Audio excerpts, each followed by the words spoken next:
G'day, Jason here from In Search of Australia. Only 2 hours and 22 minutes away from Parramatta is Sunny Corner State Forest. And it's here that I'm going to show you where you can go for gold.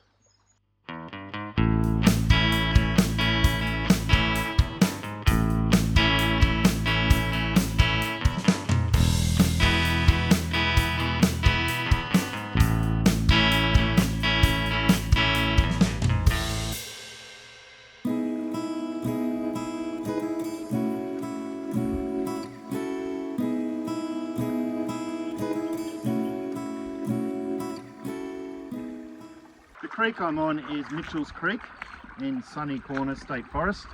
This is probably one of the larger creeks running through the forest, and it's very popular with prospectors.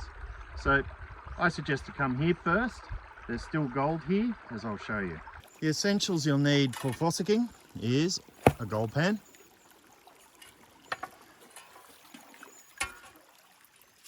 a sieve. Now I'm using a gem sieve here. You can use the sieves that come with gold pans, or you could even use another type of sieve that you have, like a garden one. It's up to you, but you do want to classify it a little bit. Spade and a trowel. The trowel's for those smaller spaces and little crevices. Now the other thing you'll need is gum boots. You are going to be walking through water, and it's much more comfortable to be able to tread on the rocks and things with boots. I'm wearing waders. These are fishing waders. Means I go deeper, but gum boots would be your essential. The other thing you need is this, and that's a snuffer bottle. So it's essentially a little tube stuck in a bottle that when you squeeze, I've got water in it at the moment, and then suck out, let it go out, it'll suck the gold out the pan. So you need something like this. Otherwise, I'd suggest just wash everything into a small bucket until you can get something to divide your gold out. So what I'm often looking for are things like bedrock. So you can see this large bit of rock coming through here. There's a bit of a reflection on the water there, but hopefully you can see that. It's stretching across here. Then what happens is you get a drop off, and a whole lot of rocks have collected along here. So where that drop off happens is where the heavies collect, and hopefully under all those rocks there I might be able to find some gold. A good place to check is crevices like this. So you'll see the bedrock is here.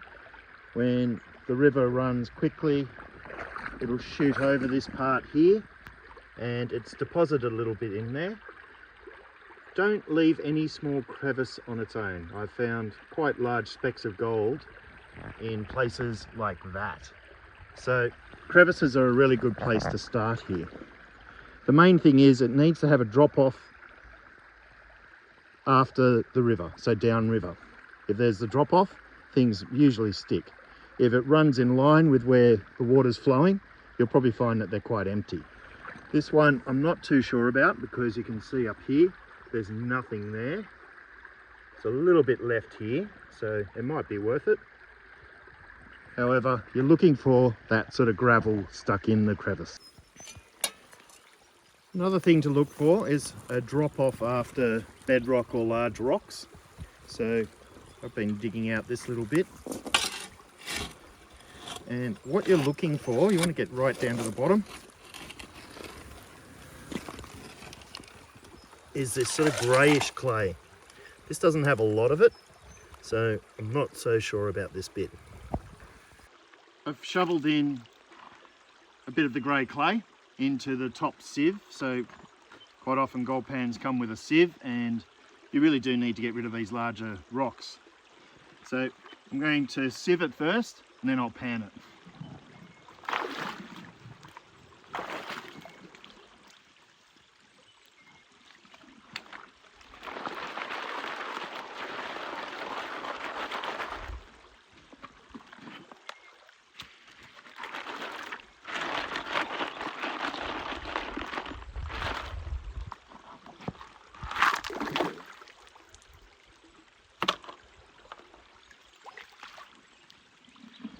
So I'm not going to say how to pan in this video.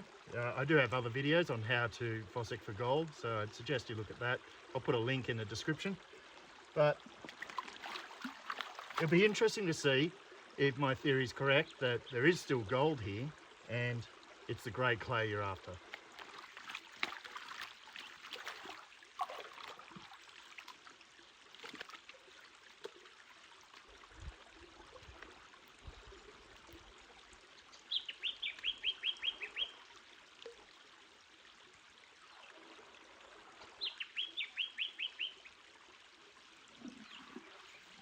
Success, but not great success. So there is a speck of gold. I'd want to see a lot more, but it shows I'm generally in the right spot. Now, one of the things you do need to do when you're in the state forest and digging holes like this is fill them in. I find the best thing to use is all the stuff you've sieved. So I can just easily get that and fill my hole.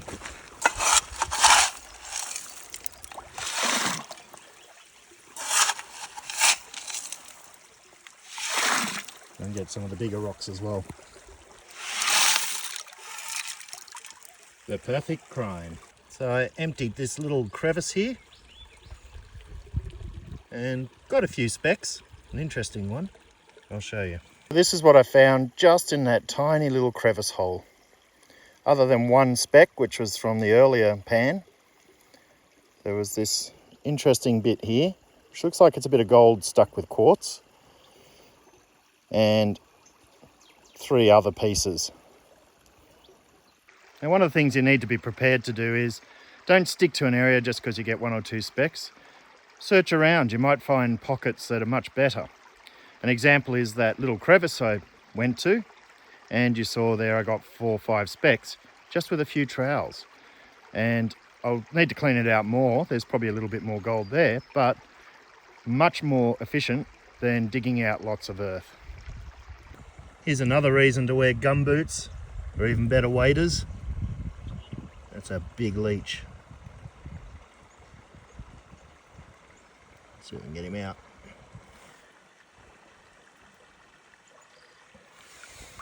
There we go.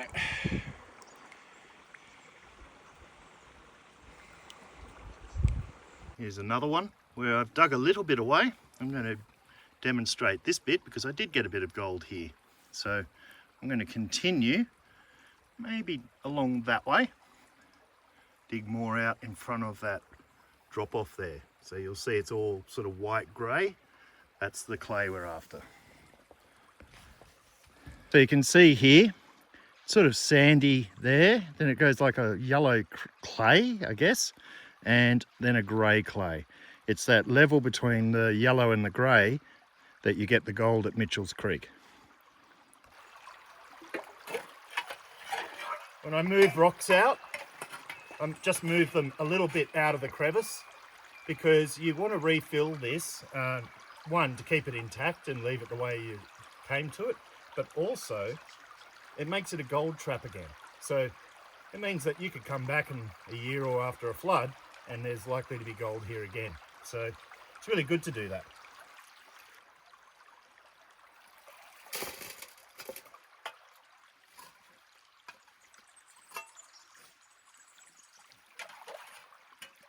When I'm digging as well, I try to follow the bedrock down, so you're scraping right up against it.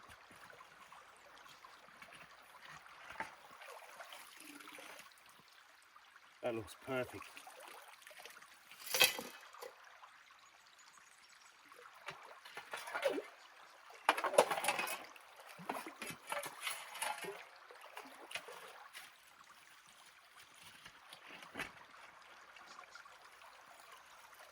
This one's not so good, it's mostly sand.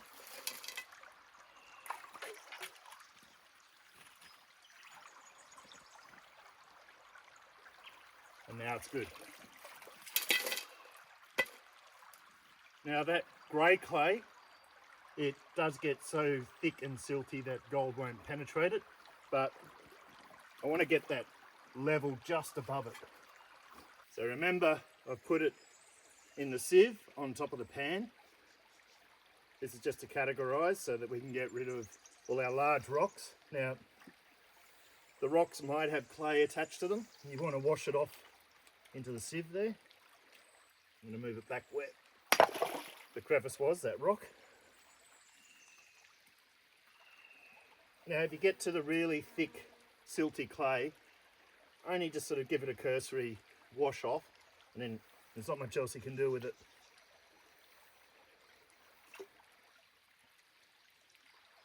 If you feel gravel, make sure that stays in.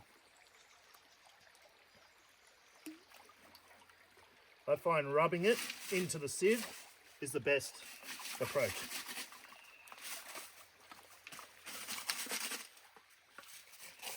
This is where gloves can often be an advantage because some of the rocks are sharp.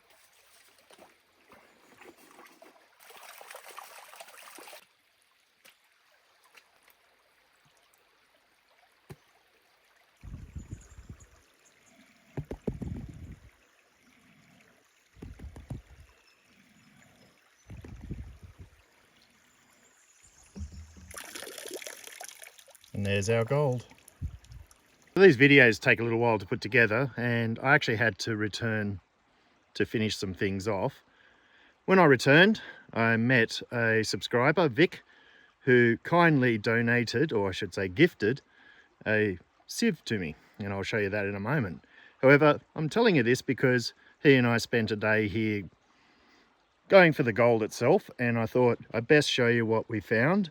And I'd say it was about 5 hours work, maybe a little less because, you know, you stop and take breaks. But what I'm doing is getting the gold out that was from yesterday. So there's a little bit of gold there. I don't think it's even 0.1 grams, but it's a start. And what I'll do is I'll add to that. So this was 5 hours work, looking around as well. So it's not like you're going into one spot. You find a few spots and keep testing them. It's only when I got to the crevice that you saw just a moment ago that I started getting big flakes. So what Vic gave me was this bucket classifier, which you fill with your gravels, and you can put it in there and agitate it and then mix it around and then discard. I have to thank him again for this because I'm sure this is going to speed up the process. I'm still going to put everything through this because I like to try and get it right down to a fine material to put in a sluice, which I'll show you next.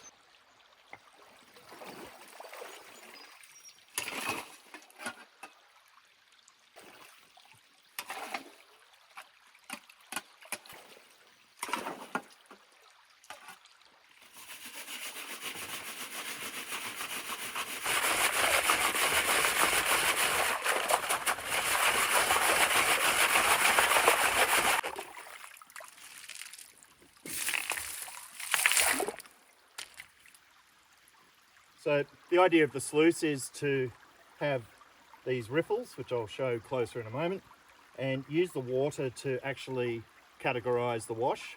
So what happens is it washes all the light stuff away and leaves the gold and heavies there.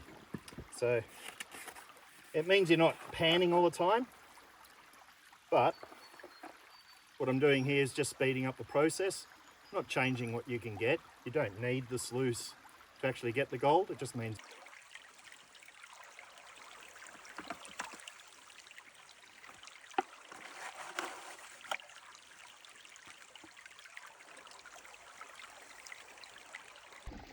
and sometimes in the sluice the gold's there straight away. I'll show you.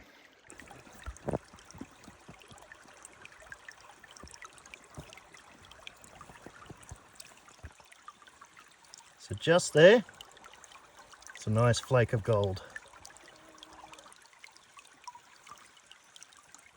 Looks like another one there and another one there. So I've pulled my sluice out, and right up the top here, it's quite a bit of gold. There should be more further in. Yeah, you can see some in this little hook here. Okay, I've emptied the sluice into my pan. Let's see what we've got.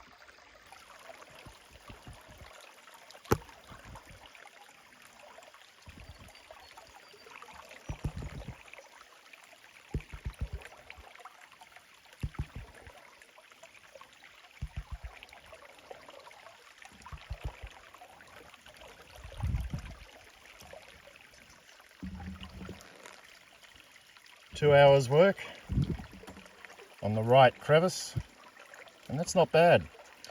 Those grey bits are lead. Definitely larger flakes. That's not a bad one there. Not the lead, this one. So if I include the 5 hours that I did the other day with Vic, now Vic kept his own gold, so what you're seeing is my own gold, plus the 2 hours I just did there on that crevice, we're going to see what you can get in a day if you're in the right spot at Mitchell's Creek. So it's not too bad. I would hazard a guess at about 0.1 of a gram. I imagine if you can find the spots that have the larger specks, you'll get much heavier gold and I guess more value out of it. So the final thing to do is to fill in the crevice again.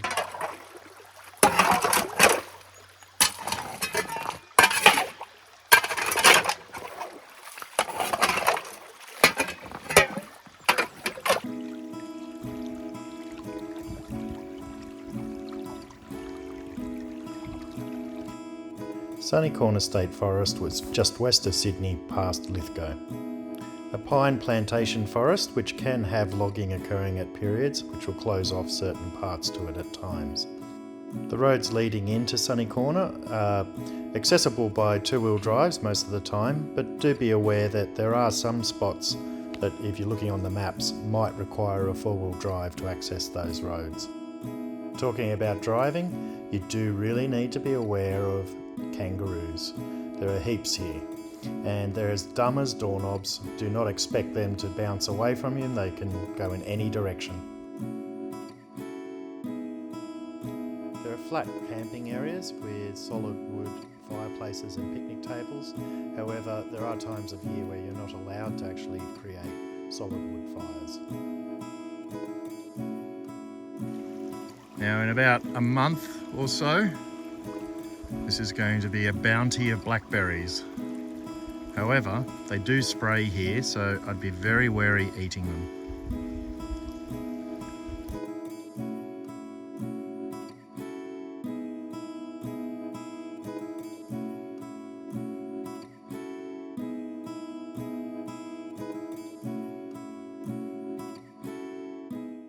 For those that are interested how much I actually got, this includes a little bit of other material, so I'm going to say it's about 0.15 of a gram.